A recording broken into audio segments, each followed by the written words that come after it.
Assalamualaikum warahmatullahi wabarakatuh. Halo teman-teman semua, perkenalkan saya Davia Febriani, kelas 18 Akuntansi 1 dengan NIM 30118111034 dari Universitas Bangka Belitung. Nah teman-teman, pada video ini saya akan menganalisis jurnal internasional dengan judul Pengaruh Kepemimpinan Terhadap Kinerja Karyawan yang ditulis oleh Iqbal N., Anwar S., dan Haidar N. Dalam jurnal ini ada beberapa poin pembahasan. Yang pertama, latar belakang. Kedua, metodologi penelitian. Ketiga, landasan teori. Keempat, hasil dan kesimpulan. Pertama, kita akan membahas latar belakang. Penelitian ini membahas tentang pengaruh gaya kepemimpinan terhadap kinerja karyawan yang sebagian besar difokuskan pada karyawan. Bagian ini menguraikan latar belakang penelitian dengan berbagai perspektif. Pertama, perspektif sejarah. Dalam beberapa tahun terakhir, kepemimpinan telah digunakan sebagai pendekatan baru yang efektif untuk mengelola karyawan dan organisasi secara luas. Konsep tradisional administrasi kepegawaian secara bertahap diganti dengan manajemen sumber daya manusia. Hal ini mementingkan integrasi strategis gaya kepemimpinan baru ke dalam manajemen karyawan yang efektif dan untuk meningkatkan kinerja karyawan. Yang kedua, perspektif konseptual. Dalam penelitian ini, terdapat beberapa gaya kepemimpinan yaitu autokrasi, demokratis, dan partisipatif yang dijadikan variabel bebas dan kinerja pegawai akan dijadikan sebagai variabel terikat. Pada model konseptual dikembangkan atas dasar hubungan mereka dengan pandangan untuk menganalisis gaya kepemimpinan mana yang paling tepat untuk meningkatkan kinerja karyawan suatu organisasi. Ketiga, perspektif teoritis. The Fred Flader menyajikan teori model kontingensi kepemimpinan Fedler, di mana ia mengajukan teori yang efektif kinerja karyawan tergantung pada kecocokan yang tepat, bahwa kemampuan pemimpin untuk memimpin tergantung pada faktor situasional yang meliputi kemampuan pemimpin, gaya yang disukai, dan perilaku kompetensi karyawan. Teori ini mengemukakan bahwa pemimpin harus mengadopsi gaya yang terbaik untuk situasi tersebut dan secara merangsang kinerja karyawan. Yang kedua, kita akan membahas mengenai metodologi penelitian. Penelitian ini akan menggali masalah secara interpretatif dan investigasi menggunakan pendekatan deskriptif yang menggunakan fokus grup dan wawancara. Busman menyatakan bahwa metodologi penelitian deskriptif adalah mengumpulkan informasi tentang kondisi yang ada saat ini. Tujuan dari penggunaan metode ini adalah untuk mendeskripsikan sifat dari suatu situasi, seperti yang ada pada saat penelitian, dan untuk mengeksplorasi efek dari fenomena tertentu pada kinerja karyawan dan perusahaan. Sedangkan sumber dalam penelitian sekunder meliputi laporan penelitian sebelumnya, isi surat kabar, majalah, dan jurnal. Temuan yang ada pada jurnal dan pengetahuan yang ada pada buku akan digunakan sebagai penelitian sekunder. Penafsiran akan dilakukan dan dapat dipertanggungjawabkan secara kualitatif. Model penelitian dilakukan dengan variabel independen dan variabel dependen dari gaya kepemimpinan. Ketiga, kita akan membahas mengenai landasan teori. Studi ini hanya berfokus pada eksplorasi bagaimana kepemimpinan partisipatif, kepemimpinan otoritatif, dan gaya kepemimpinan demokratif merangsang kinerja karyawan yang mencakup pelaksanaan tugas yang ditentukan, memenuhi tenggat waktu, dan mencapai tujuan departemen. Kepemimpinan adalah proses di mana seseorang eksekutif dapat mengarahkan, membimbing, dan mempengaruhi perilaku dan pekerja orang lain menuju pencapaian tujuan tertentu dalam situasi tertentu. Kepemimpinan adalah kemampuan seorang manajer untuk membujuk bawahannya agar bekerja dengan percaya diri dan semangat. Kepemimpinan dapat didefinisikan sebagai kapasitas untuk mempengaruhi realisasi tujuan kelompok. Pemimpin dituntut untuk mengembangkan masa depan, visi, dan motivasi anggota organisasi untuk ingin mencapai visi dan meningkatkan kinerja dalam perusahaan. Menurut Adair, kepemimpinan adalah kemampuan membujuk orang lain untuk mencari tujuan yang telah ditetapkan dengan antusias. Menyatakan bahwa kepemimpinan adalah untuk menghadapi dan mengatasi perubahan, fokus pada jangka panjang dan gambaran besar.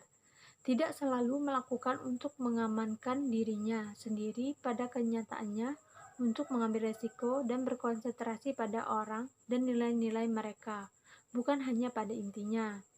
Jim Collins menerbitkan artikel di Harvard Business Review tentang kepemimpinan Good to Great. Dalam artikel berjudul Kepemimpinan itu, para eksekutif yang paling kuat berubah memiliki campuran paradoks antara kerendahan hati pribadi dan kemauan profesional. Mereka pemalu dan galak. Mereka fokus pada pemberdayaan daripada kontrol untuk mengembangkan kinerja karyawan. Menurut Daniel, seorang penulis bisnis, mengkategorikan gaya kepemimpinan yang berbeda. Mereka menyarankan bahwa gaya kepemimpinan dapat dijelaskan dalam skala mulai dari otokratis hingga demokratis, hingga partisipatif untuk menunjukkan tingkat otoritas dan kekuatan pengambilan keputusan dari para pemimpin dan karyawan. Gaya otokratis dicirikan oleh filosofis saya katakan, para pemimpin otokratis memberitahu anggota staf mereka apa yang harus dilakukan. Hal ini dapat memberikan arah yang jelas bagi bisnis, tetapi juga dapat membuat manajer kurang menghargai dan mengabaikan masukan dari tim. Yang kedua, pendekatan demokratis dicirikan oleh filosofi saya berbagi. Keputusan dibuat dalam tim dengan setiap anggota memiliki masukan yang sama. Martin adalah manajer terprogram Tetsu untuk pendidikan dan keterampilan. Fred Fiedler menyajikan teori-teori model kontingensi kepemimpinan Fiedler, di mana ia mengusulkan bahwa kinerja karyawan yang efektif tergantung pada kecocokan yang tepat, bahwa kemampuan pemimpin untuk memimpin tergantung pada faktor situasional yang mencakup kemampuan pemimpin, gaya yang disukai, dan perilaku kompetisi karyawan. Teori ini mengemukakan bahwa pemimpin harus mengadopsi gaya yang terbaik untuk situasi dan segera merangsang kinerja karyawan. Seorang pemimpin yang efektif memiliki tanggung jawab untuk memberikan bimbingan dan berbagai pengetahuan kepada karyawan untuk memimpin mereka untuk kinerja yang lebih baik dan membuat mereka ahli dalam menjaga kualitas, dan menjadi kepala dari semua anggota tim adalah tanggung jawab yang besar. Karena situasi mempengaruhi fungsi mana yang dijalankan oleh para pemimpin, itu juga akan mempengaruhi cara pelaksanaan fungsi tersebut. Ada 3 jenis gaya kepemimpinan secara luas menurut Keter, dan dia juga menjelaskan ciri-ciri berbeda dari setiap gaya yang secara signifikan mempengaruhi kinerja karyawan. Yang pertama, otokratis atau otoriter. Kedua kata tersebut menggambarkan tipe kepemimpinan yang memberi perintah dan mengharapkan ketaatan instan tanpa argumen. Rencana dan kebijakan dibuat terpisah dari grup. Perintah diberikan tanpa penjelasan untuk alasan atau maksud kedepannya. Para pemimpin otokrasi tidak menjadi bagian dari semuanya, hanya tetapi mengarahkannya. Ciri-ciri gaya otokratis. Semua kekuatan pengambilan keputusan adalah milik mereka. Tidak realistis dalam tuntutan, menggunakan disiplin dan hukum yang berlebihan. Tidak membiarkan orang lain mempertanyakan keputusan atau kewenangan, merasa kemampuannya, kritis terhadap perbedaan pendapat, jarang memberikan pengakuan, mudah tersinggung, menggunakan orang lain untuk keuntungannya, berorientasi pada tindakan, sangat kompetitif, berguna dalam fokus jangka pendek. Yang kedua, demokrat atau pasif. Secara teoritis, tipe pemimpin terbaik, pemimpin demokratis tidak memberikan saran, tetapi meminta pendapat kelompok. Kelompok diberikan membuat keputusan sendiri secara demokratis, yang kemudian dicap oleh pemimpin. Yang ketiga, partisipatif. Pemimpin partisipatif adalah gaya kepemimpinan di mana karyawan mengambil bagian dalam proses pengambilan keputusan. pendapat kelompok dicari oleh pemimpin partisipatif yang menggunakan informasi ini untuk membuat keputusan. Kelompok ini terus diberi informasi tentang masa depan dan diizinkan untuk berdebat dan mengusulkan perubahan pada kebijakan jangka panjang. Selanjutnya, pengaruh gaya yang berbeda terhadap kinerja karyawan. Seperti yang diuraikan oleh Mayor Rush dan Cole, gaya kepemimpinan partisipatif memiliki pengaruh positif yang lebih besar terhadap kinerja karyawan, di mana situasi tersebut karyawan merasakan kekuatan dan kepercayaan diri dalam melakukan pekerjaannya dan dalam membuat keputusan yang berbeda.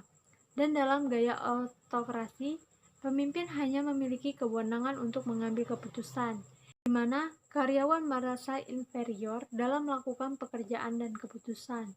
Dalam gaya demokratis, karyawan memiliki sampai batas tertentu kekuasaan diskresioner untuk melakukan pekerjaan sehingga kinerja mereka lebih baik daripada dalam gaya autokrasi.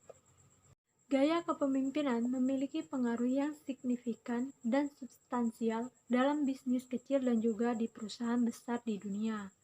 Gaya-gaya ini mempengaruhi semua orang, mulai dari manajemen senior dan puncak hingga pendatang baru, bahkan para karyawan dan perusahaan baru. Mereka menciptakan budaya perusahaan yang mempengaruhi organisasi dan kinerja karyawan dalam mempengaruhi tenggat waktu proyek. Gaya kepemimpinan mengacu pada perilaku dan sikap pemimpin, pemerintahan, dan pengawasan. Itu adalah hasil dari ciri-ciri kepribadian, pengalaman, sikap, dan filosofi para pemimpin. Situasi yang berbeda membutuhkan gaya kepemimpinan yang berbeda. Ketika ada sedikit waktu untuk meliput kesepakatan dan kerja cepat diperlukan dan di mana otoritas yang ditunjuk memiliki pengalaman atau keahlian yang jauh lebih banyak daripada anggota tim lainnya. Gaya kepemimpinan autokratis mungkin paling efektif, namun dalam memotivasi yang tinggi dan selaras, tim dengan tingkat keahlian yang homogen, gaya yang lebih partisipatif dan demokratis mungkin lebih efektif. Gaya harus menjadi salah satu yang paling efektif memenuhi tujuan tim, sambil menyeimbangkan kepentingan pengikut dan anggota tim dari kelompok yang dipimpin oleh seorang pemimpin yang efektif. Selanjutnya, efek dari gaya kepemimpinan. 1. Efek gaya autokratis. Milgram mengatakan bahwa autokratis dengan jelas mendefinisikan pembagian antara pemimpin dan pekerja. Pemimpin autokratis membuat keputusan dengan sedikit atau tanpa keterlibatan dari karyawan. Jenis pemimpin ini lebih percaya diri, lebih yakin tentang dan nyaman dengan tanggung jawab pengambilan keputusan untuk rencana strategi dan operasi perusahaan. Meskipun penelitian menunjukkan bahwa para pemimpin autokratis menunjukkan kreativitas yang lebih sedikit daripada gaya yang lebih kontemporer. Menurut Adair, hanya satu orang yang memiliki otoritas dan kekuasaan penuh atas pengikut atau pekerja. Keputusan akan dipandang dan diambil sebagai aturan emas dan tidak boleh dipertanyakan dan tidak dapat diganggu oleh siapapun. Mereka membuat rencana untuk setiap pencapaian dan pengikut mereka terikat untuk bekerja atau memenuhi aturan.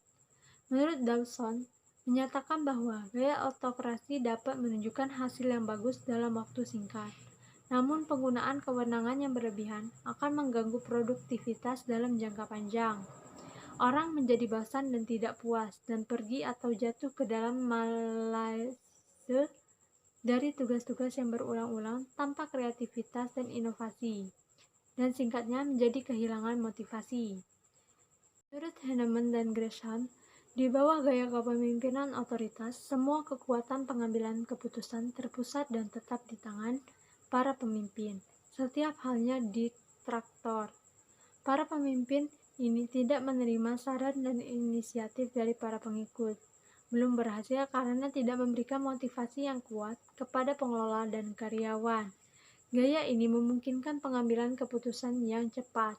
Pada pemimpin ini tidak mengambil jenis konsultasi apapun dan dari karyawan mereka. Menurut Idner, Gaya kepemimpinan otorasi mempromosikan percakapan satu sisi, dan karena ini keterampilan kreatif dan kepemimpinan karyawan menjadi terbatas dan semua terlibat dalam pekerjaan berulang dalam aktivitas sehari-hari. Sebagai pemimpin otoritas, ada peluang eksploitasi dan distorsi karyawan. Demikianlah hasil analisis jurnal saya yang berjudul Pengaruh Gaya Kepemimpinan Terhadap Kinerja Karyawan. Semoga analisis ini dapat bermanfaat dan dapat membantu kita semua. Terima kasih.